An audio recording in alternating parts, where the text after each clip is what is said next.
Bismillahirrahmanirrahim. Alhamdulillah wassalatu wassalamu ala Rasulillah sayyidina Muhammad ibn Abdullah wa ala alihi wa sahbihi wa man wala. Rabbi shrah li sadri wa yassir li amri wahlul 'uqdatam min lisani yafqahu qawli. Rabbana la ilma lana illa ma 'allamtana innaka antal alimul hakim wa tub 'alaina innaka antat tawwabur rahim. Bismillahirrahmanirrahim. Bismillah dengan menyebut nama Allah Ar-Rahman, Allah Ad-Dat yang Maha Pengasih, yang kasihnya diberikan di dunia dan akhirat.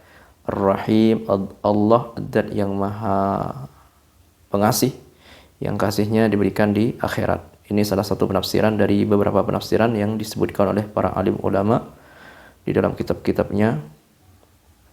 Dan nanti di syarahnya kitab Sittina Mas'alah ini akan disebutkan 3 basmalah.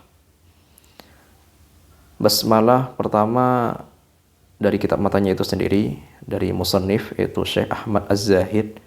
Yang kedua basmalah dari pensyarah yaitu Syekh Ahmad Ar-Ramli, Syekh Ahmad bin Hamzah Ar-Ramli.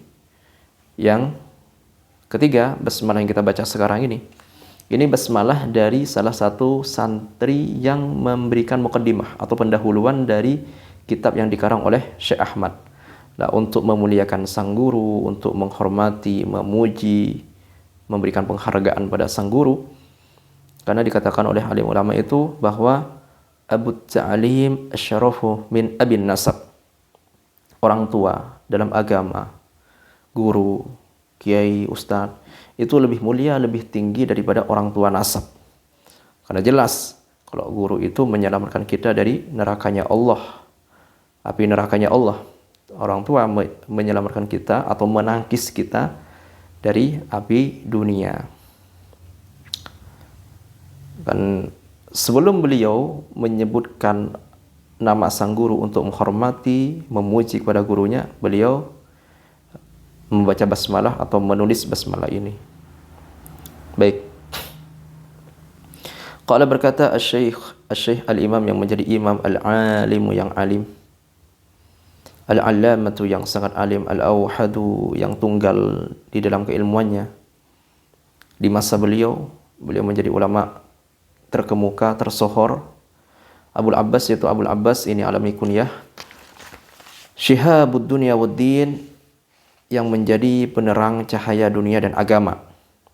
Ini disebut dengan alami laqab. Namanya siapa? Ahmad bin Ahmad Syihabuddin ibn Hamzah Ar-Ramli Al-Ansari Asy-Syafi'i. Yaitu Syekh Ahmad bin Ahmad Syihabuddin bin Hamzah Ar-Ramli Al-Ansari Asy-Syafi'i. Antara ayah dan anak ini namanya sama-sama Ahmad. Ada sebuah hadis yang mengatakan bahwa ahabul asma ilallah Abdullah wa Abdurrahman. Bahwa sebaik-baik nama yang paling dicintai oleh Allah Subhanahu wa taala itu adalah Abdullah dan Abdurrahman.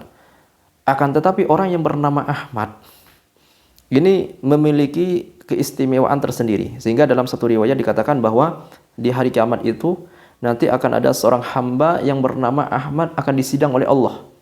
Pada saat dihisab di sidang itu, Allah Subhanahu wa taala menanyakan kepada hambanya yang bernama Ahmad ini,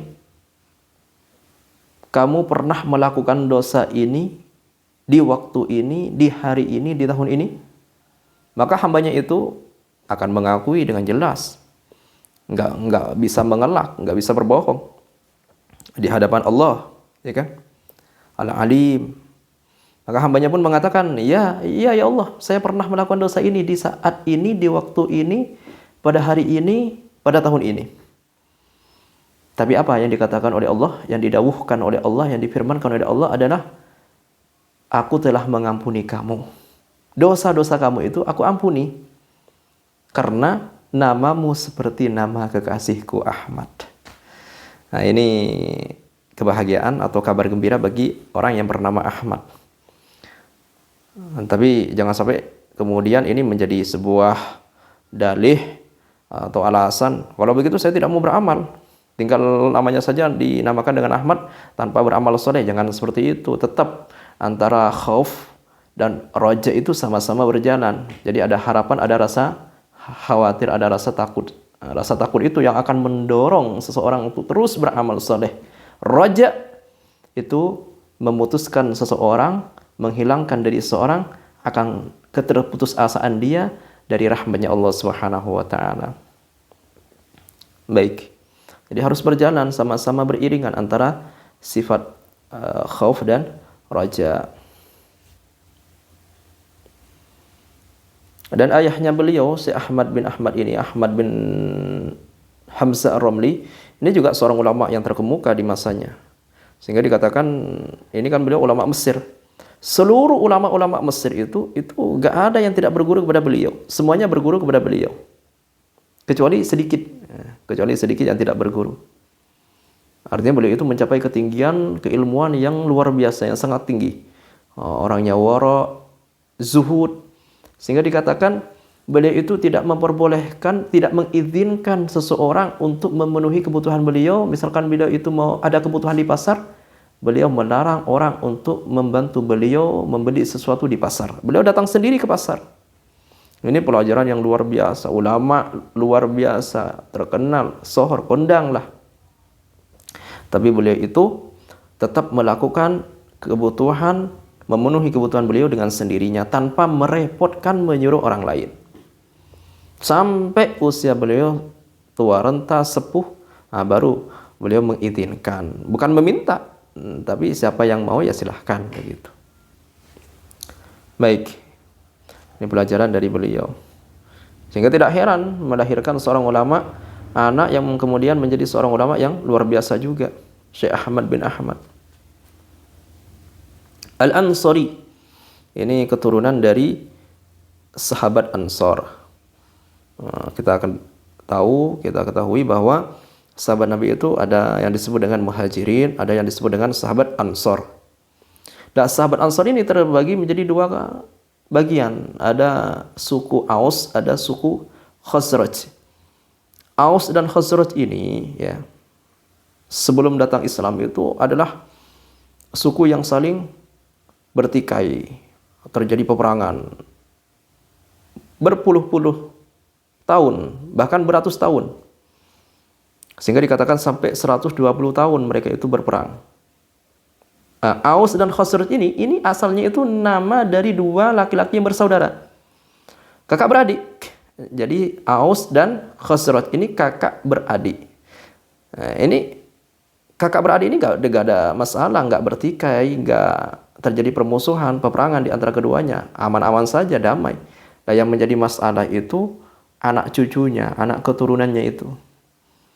Perang yang berkepanjangan sampai 120 tahun, sampai Islam datang menghilangkan permusuhan dari dalam hati-hati mereka. Diakurkan oleh Allah Subhanahu wa taala, sehingga Allah Subhanahu wa taala itu menyebutkan dalam Al-Qur'an, "Wadhkuru ni'matallahi idh kuntum a'da'an fa'alafa baina qulubikum fa asbahtum bi ni'matihi ikhwana." Coba kalian ingat-ingat nikmat yang telah Allah Subhanahu wa taala berikan kepada kalian. Ketika dahulu kalian saling bermusuhan, saling bertikai, saling caci maki, sekarang kalian damai, aman, bersatu, bersaudara dengan baik. Itu nikmat dari Allah Subhanahu wa taala kepada kalian, menyatukan hati kalian. Maka satu saat ada seorang Yahudi.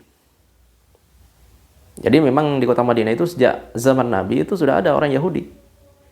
Hidup damai, rukun dengan orang Islam, selagi mereka tidak mengganggu. Tidak ada masalah. Ada seorang Yahudi melewati suku Aus dan Khazraj ini. Maka dia melihat, ini kedua suku, dahulu mereka ini saling bermusuhan, saling bertikai, saling cakar-cakaran, saling olok-mengolok, saling mencaci maki. Sekarang mereka berdamai, hidup rukun, bersahabat dengan baik. Nah, maka hal ini membuat orang Yahudi itu jengkel dan marah. Akhirnya dia ingin membuat permusuhan, menyulut api-api permusuhan di antara mereka. Sehingga dia berusaha mendatangi mereka dan mengatakan, "Lah, kalian kok duduk-duduk bareng, nongkrong-nongkrong bareng di sini? Kalian gak ingat dahulu kalian itu bermusuhan? Ini antara satu dengan yang lain ini adalah musuh bebuyutan. Gak ingat apa kalian? Sudah bertahun-tahun kalian itu bermusuhan. Bahkan sampai ratusan tahun, 120 tahun. Kalian bermusuhan, nenek moyang kalian, ayah-ayah kalian, mbah-mbah kalian memang sudah bermusuhan. Dah kenapa sekarang kalian mau berdamai? Maka hal ini kemudian menimbulkan api-api permusuhan, menghidupkan api-api permusuhan pertikaian di antara hati-hati orang Aus dan Khazraj. Sehingga hampir mereka itu mengangkat senjata dan saling perang. Sampai akhirnya Nabi SAW mendatangi mereka. Kemudian Nabi SAW itu mengatakan, apakah kalian kembali ke masa jahiliyah sedangkan aku berada di tengah-tengah kalian? Maka hal itu membuat mereka sadar. Akhirnya mereka pun bertaubat, menangis terhadap perbuatan yang telah mereka lakukan itu. Karena itu merupakan tipuan syaitan untuk menyulut kembali permusuhan yang telah redam, yang telah mati di antara mereka. Baik.